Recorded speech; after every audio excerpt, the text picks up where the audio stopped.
Hello, good day mga ka-GT Vlogs. Ngayon, kahit mainit ang panahon, kailangan namin mamalingke. Pupunta kami sa palengke para bibili ng pagkain. At maglalakad lang kami guys, hindi na kami sasakay ng taxi o hindi na kami magbubuk and joyride. Pagtitisa na lang namin maglalakad guys kasi yung pera namin sakto-sakto lang sa pamasahe, pagkain at yung iba, panggasto sa iba. At kakalabas lang namin punta sa Baclaran guys, magmimili. Kasi kapag nagtatrabaho ka, para sakto-sakto lang makakain ka, makagasto sa pangaraw-araw na nagastusin.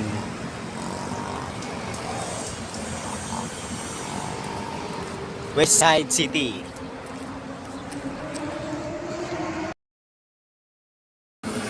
At hindi naman kami masyado maarte guys, pero dito na lang kami dadaan sa gilid ng panahon guys. Tingnan nyo isang init pa ng panahon. Kaya dito kami dadaan sa gilid ng may Chinese bamboo. Chinese bamboo yun? Chinese bamboo ba to? Hindi. Yung Chinese bamboo yung maliliit yun. Mas maliit pa nito.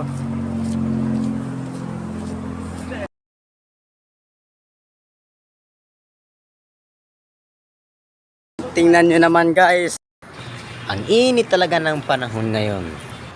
At ito yung kasama ko guys na si Abdul Jack Maribol. Isa siyang Muslim na mabait at matalino. Ha? Abdul Maribol? Shan? Shan Abdul Rajak? Saan yung kalayaw ko?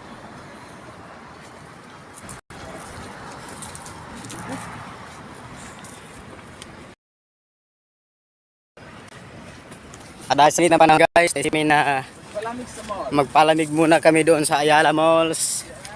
Kasi mamayang hapon, pupunta kami ng palengke, mamamalingke na naman kami para sa handa namin para pang araw-araw na pagkain habang nasa trabaho kami may makakain. Kasi alam nyo guys, ang layo ng palengke dito sa amin. Dito sa tinatrabahoan namin ang construction Sunny Coast. May kantin naman dito sa site namin guys, pero mas pinili pa rin namin na pupunta sa palengke kasi mas mura talaga doon ang mga bilihin. Nangangamoy patay.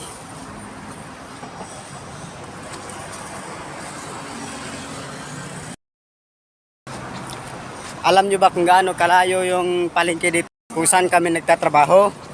Maglalakad ka pa ng isang oras. Halos isang oras yung lalakarin mo, makabili ka lang ng pagkain. Ng pagkain namin.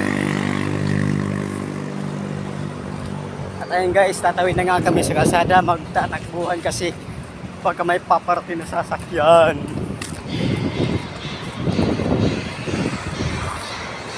So guys, Hi vlog, welcome to my guys.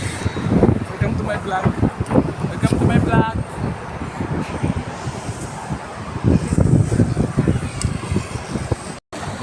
At bago kami mamalingki guys, tatambay muna kami sa Ayala Mall, magpapalamig. Kasi ang lamig doon sa Ayala Mall, walang makakapantay. Guys, naiinitan na yung kasama ko. Pati na rin ako. Ay, ang init pala na panahon ngayon. Nandito na nga kami sa gilid na Ayala Mall guys, at hindi na nga ako nakapagtuloy ng video kasi yung cellphone ko na full storage na nga ito. Pero maraming salamat pa rin sa mga tumiting at sumusuporta sa video natin kahit ganito lang kaliit. Dahan-dahan pa rin tayo magpapatuloy sa ating pag-video. Bye bye!